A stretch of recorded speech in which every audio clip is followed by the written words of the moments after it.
ሰላም ሰላም ናይ እምነት ቻናል ዩቱብ ተኸታተልቲ ከመይ ቀኒኹም ደህና ዲኹም? ሰላም ያኒ እግዚአብሔር ኣምላኽ ይመስገን ጽቡቕ ኣለኹ። ከምቲ ኣነ ጽቡቕ ዘለኹ ንስኹምን በቢ ዘለኹም ጽቡቕ ክትህሉ ይምነየልኩም። ከመይ ቀኒኹም? ባርካ ስለማዓንቲ ከምቲ ኣብ ምስሊ እትሪእዎ ዘለኹም ብፍሉይ መደብ መፂአኩም ዘለኹ ከምቲ ርኢ ዝቐነኹምዎ ወይ ድማ ከምቲ ሶሻል ሚድያ ዝዝርጋሕ ዘሎ ያው ዘይሰምዐ ሰብ ኣሎ ክብል እኳ ኣይክእልን፣ ግን ደንጉየ እየ ብርግጽ ኣጋጣሚ ኣብ ዘይምችው ስለ ዝነበርኩ እየ ደንጉየ። ካብኡ ከዓ ናቲ ቪድዮ ብዙሕ ስለ ዘይርአ ያው ብኻሊእ ሰብ ሸር ይግበረሎ እዩ ካሊእ ሓገዝ ክገብር ኢለ እየ ደንጉየ። ኣብ ፌስቡክ ከዓ ብዓቕመይ ሸር ይገብር ምናምን ስለ ዝነበርኩ በዚ ብዙሕ ስለ ዘይርአ እየ ዘንጊዐ። ግን ቢያንስ ዋላ ብዙሕ ሰብ ኣይረአዮ ሓደ ሰብ ሪኡ ትንፋስ ናይ ሓደ ሰብ ተሕዲሩ ንባዕሉ ዓባይ ነገር እያ ብዝብል እየ ንእሽተይ በዚ ቮይስ ክገብረልኩም መፂአ ዘለኹና። ህዝብና ኣብ ሕማቕ ኣሎ ብርግጽ ሎሚ ጥራሕ ኣይኮነን ሕማቕ ዘሎ ኩሉ ግዜ ሕማቕ እዩ።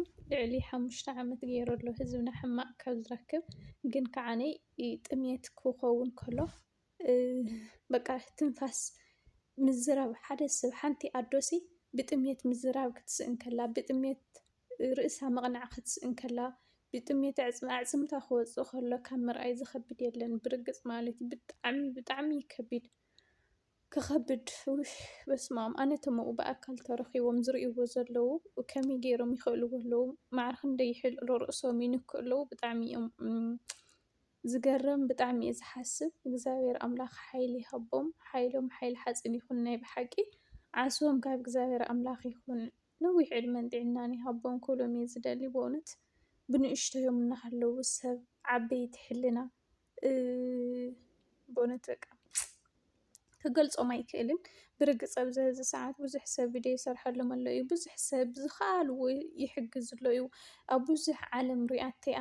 ግን እቶም ቀንዲ ናብ ሶሻል ሚድያ ክወፅእ ዓለም ክሪኦ ዝገበሩ ኣሕዋትና ክብርን ምስጋናን ይግብኦም ካብ ማንም ንላዕሊ። እግዚኣብሔር ኣምላኽ በቃ ጽቡቕ ዝገበረ ንባዕሉ ሕማቕ ዝገበረ ንባዕሉ እዩ እሞ ጽቡቖም ኣብ ቅድሚኦም ይጽናሕ ክብሎም እየ ዝደሊ። ስለዚ ብዝኸኣልናዮ መጠን በቢ ዘላትና ድምፂ ንኹን ዋላ ሓንቲ ቅርሺ ዋላ 10 ቅርሺ ትኹን ቢያንስ ማይ እኳ ማይ እኳ ማይ ተጠራቒሞም ሓንቲ ሃይላንዲ ን5 ሰባት ሰትዮም ንእሽተን ትንፋስ ምስሓሓቢት ኮይናቶምሲ ዓብዪ በረከት እዩ ንኣና።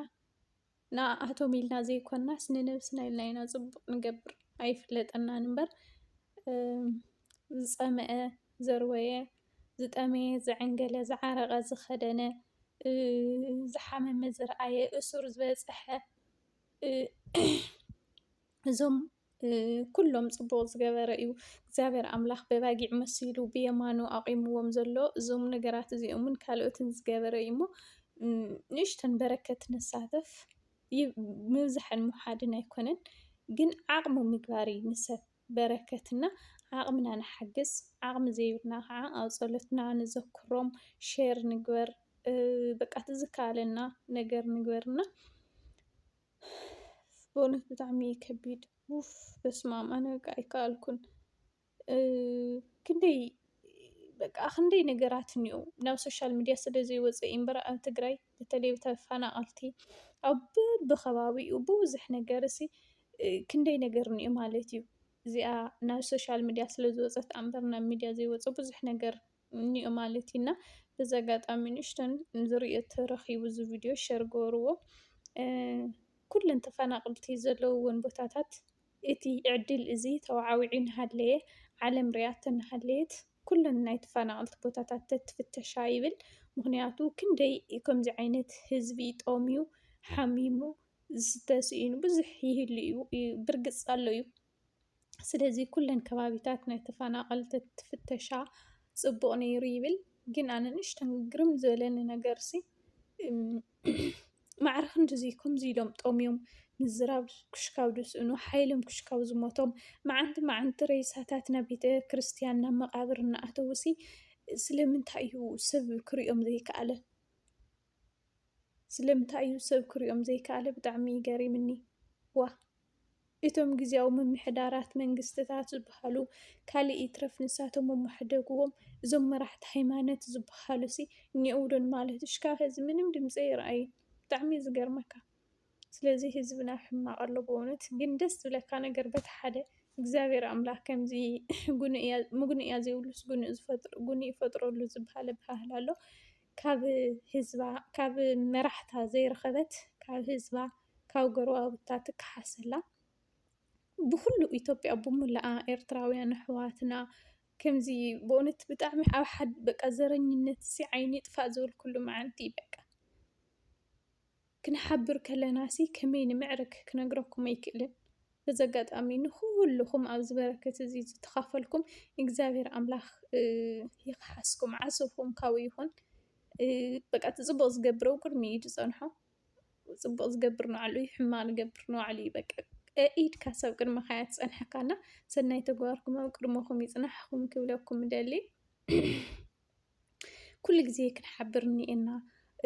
ኩናት ወዲ ኩናት፣ ዘረኝነት ወዲ ዘረኝነት፣ ፖለቲካ ወዲ ፖለቲካ ጥፍእ ኢሉ ነዛ ዘይትረብሕ ሂወት ንእሽተን 80 60 40 ዓመት እንነብረላ ዕድመ ቅስን ኢልና ተሓባቢርና ኣብ ፀገሞም ተደጋጊፍና ኣብ ፀገምና ደጊፎም በቃ ማሻአላ ቅስን ኢልካ ተፋቂርካ ክትነብር ከለካ ማዕረ ክንደይ ደስ ይብለካ።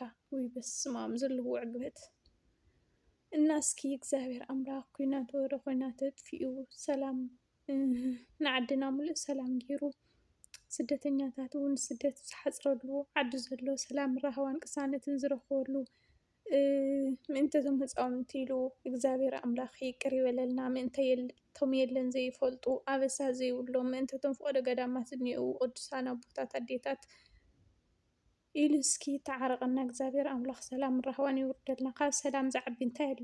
ሰኣን ሰላም እዩ ኩሉ ኣብዚ ደረጃ በፂሕና ኒአናና። ሰላምን ሓድነትን ይዕስለልና እግዚኣብሔር ኣምላኽ። ስደት ዘለና እውን ስደቱ ሕፂሩ ስደትና ሕፂሩ ዓድና ሰላም ገይሩ መሬት ዓድና የርግፀና እፎይ ኢልና ናይ ዕረፍቲ እንጀራ ንበልዐሉ ግዜ እስኪ ፍጠረልና ኣሕዋተይ። ብእውነት ሕማቅ ግዜ ኣብ እንታይ ዓይነት ግዜ ተፈጢርና ብጣዕሚ እዩ ዘሕመካ። ግን ካብ ሎሚ ፅባሕ ክሓይሽ እዩ ካብ ሎሚ ፅባሕ ክሓይሽ እዩ እናበልካ ተስፋ ትገብር እሞ እናገደደ ይኸይድ። ዞሮ ዞሮ እስኪ ንኣምላኽ ይጭነቆ። ካብ በዝሒ ቁጥዑ በዝሒ ምሕረቱ ይበዝሕ እሞ ብዓይኒ ምሕረቱ ይጠምተና። ዘይውዳእ ሰላሙ ይከዓወልና እግዚኣብሔር ኣምላኽ በእውነት ንዓድና ንሃገርና ሰላም የውርደልና ክብለኩም እየ ዝደሊ። ስለዚ ዘረባ ከይብዝሐልኩም ንእሽተን ብዛዕባ እዚኣ ክዛረብ እየ መፅአ ነይረ ሎማዓንቲ። ብቐፃሊ መደብ ሽካብ ንራኸብ ሰሰናይ ንዓኹም። ህዝብና ካብ ፀበባ ናብ ራህዋ ናብ ቅሳነት ናብ ዕቑብ መፅለሊ ዘለዎ ቦታ ይውርደልና። ቴንኪዩ ሸር ግበርዎ ኢኹም ተኸኢልኩም